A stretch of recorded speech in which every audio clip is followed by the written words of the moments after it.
हम कोई गुलाम हैं कि जो आप कहेंगे हम कर लें?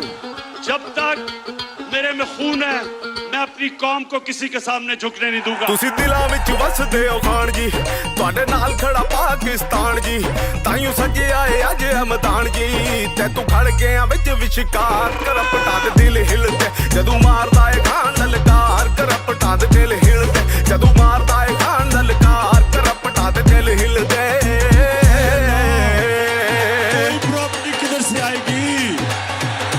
मुझे तो एहसास प्रोग्राम में डाल दो, मेरे पास तो है ही कुछ नहीं।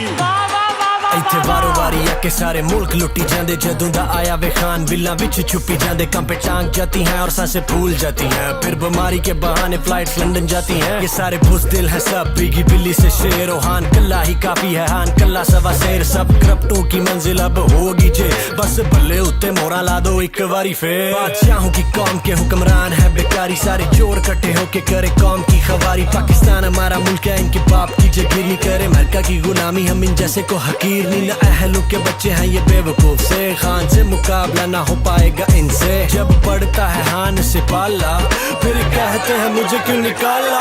नाम गिद्दड़ा दा शेर रखवालिया, मैल आगरे दा राय विंड आ गया, कर चोरियां पनामा लिखवालिया, कर कपड़े ते कर्जा चढ़ा लिया।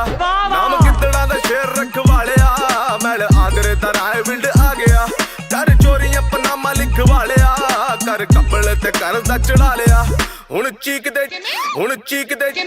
चीकदे जे आया कोतवाल कर पटा दे दिल हिलदे जदों मारदा है खान ललकार कर पटा दे दिल हिलदे जदों मारदा है खान ललकार कर पटा दे दिल हिलदे। आज अंडे कितने रुपए किलो है? 200 रुपया किलो। वजदे आ चौकां विच नारे इमरान दे, हुण तां जी वोट गुसारे इमरान दे, 1/11 तां वी बनी ताड़ी जान तू, डरदा अमेरिका भी साडे कप्तान तो जी, गंदियां सियासतां दे मुੱਲ विकदे आ भाई, मापे जो सिखां दे बच्चे ओही सिखदे आ, कई आए कई गए नहीं हाण जिहा कोई पूरा करदा ए काम जेड़ा ठान लिया कोई, कोल जिन्नियां जमातां ओने फैन साडे खान दे, चाहीदी ऐ सादी मुंडे कैण साडे खान दे, सुटना नहीं सिर रही नारा कप्तान दा, बई तंग आ के चोरा तू सहारा कप्तान दा, माइका उत्ते आके हुण वारी वारी खिलदे, एक दूजे नूं ऐ सारे चोरी चोरी मिलदे, जदों वजे पुट्ठी टोपी उदों सिर हिलदे कर पटा दे दिल हिलदे जदों मारदा है खान ललकार कर पटा दे दिल हिलदे।